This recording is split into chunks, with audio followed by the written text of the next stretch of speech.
This is a rescue mission. There's a main line of rocks that we'll hit, and we can show you that haven't done it how to look for them in there. We have to do some bouldering up through there. Again, just some narrow passages. Climbing over trees and under trees and up the remains of a landslide. Be careful, see what we can find. The team is scrambling to save the Hickory Nut Gorge green salamander. It is one of the rarest salamanders in the world. Our best estimates over years of doing surveys put the total number in the wild at like 300 to 500 individuals. And it's an endemic species. It only lives in tiny pockets in the Hickory Nut Gorge in the western North Carolina mountains. So we're talking about an extremely endangered salamander here that's in our backyard, and without intervention is likely to go extinct in my lifetime. J.J. Apodaca, the executive director of the Amphibian and Reptile Conservancy, discovered the Hickory Nut Gorge green salamander species in 2019. For me, that's a very personal mission and very important task to be working to save the species. The Hickory Nut Gorge is a 14-mile-long ecological treasure. Over eons of time, the Rocky Broad River carved the steep and narrow canyon through the Blue Ridge Mountains. Hundreds of microclimates, small areas with unique temperatures, moistures, and ecosystems, are found throughout the landscape. That's why 37 rare plant species and 14 rare animal species are found throughout the 20,000-acre gorge, including the critically endangered subject of the rescue mission. When you see them in their natural habitat, you can just totally picture why they evolved that way, is because, I mean, they're perfectly blended in. Typically, you're going to find these salamanders in very tight, moist but not necessarily like wet crevices. But scientists are searching for the Hickory Nut Gorge green salamander because in September of 2024, Hurricane Helene pummeled the gorge with almost 2 feet of rain and high winds. The salamander's perfect habitat became a death trap. You see it in there? I don't easily get choked up, but I got pretty choked up walking in there because it was such a beautiful site with just amazing understory vegetation, lots of beautiful native flowers, and really probably old growth trees that was just wiped clean by a landslide. Because we could do a hand line over here too. Oh, like back in there? Making things even more tragic, the Hickory Nut Gorge green salamander spends most of the summer in the trees, migrating down to rocks to breed in the fall, just when Hurricane Helene slammed into the gorge. Luckily, females would have been in the rocks at this time, but males likely would have still been in the trees, and a lot of those trees were knocked over, a lot of those trees were cut in half, and so we might have lost a lot of the population just purely in the trees being taken out. The reason this species is in such trouble is because we just had so few populations. How far over can you get? When you have a species this close to the edge of extinction, every population is important, every population counts. Rope I've got. Some crevices on the other side of this rock that are too tall for us to get to, so Jen's gonna anchor and rappel. There was so much rain, it created rivers and landslides that came down the mountain, which took out all the trees. And because it's a salamander, it depends on, the trees, they go up and they forage, they go up and they feed in the trees.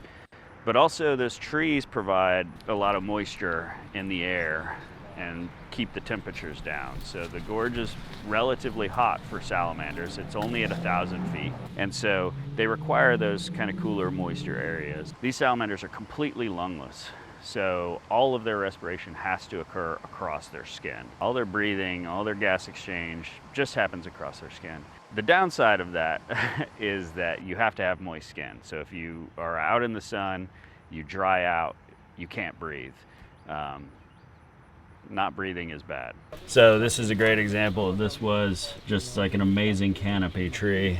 And if you look up here, the whole thing's broken off. So while there are still trees around, almost all of them are broken off and the canopy is completely gone. So now it's totally open to the sun, and this site is changed for decades.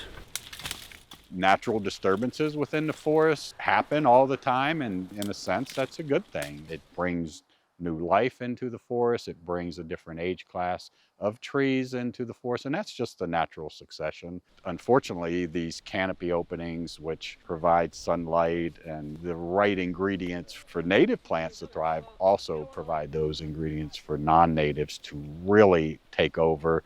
They don't have any predators, so they will outcompete the natives, and they will basically just swallow up the landscape.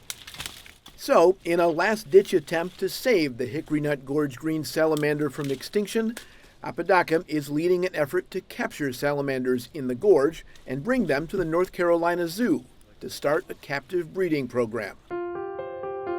In our back area, we have this room set up where we have its own air conditioning system, we have our own filtered water, and we're setting up these kind of tiny microhabitats. And then it will be loaded with rocks that are stacked up because these are considered a crevice-dwelling species. So they live most of their lives in rock crevices.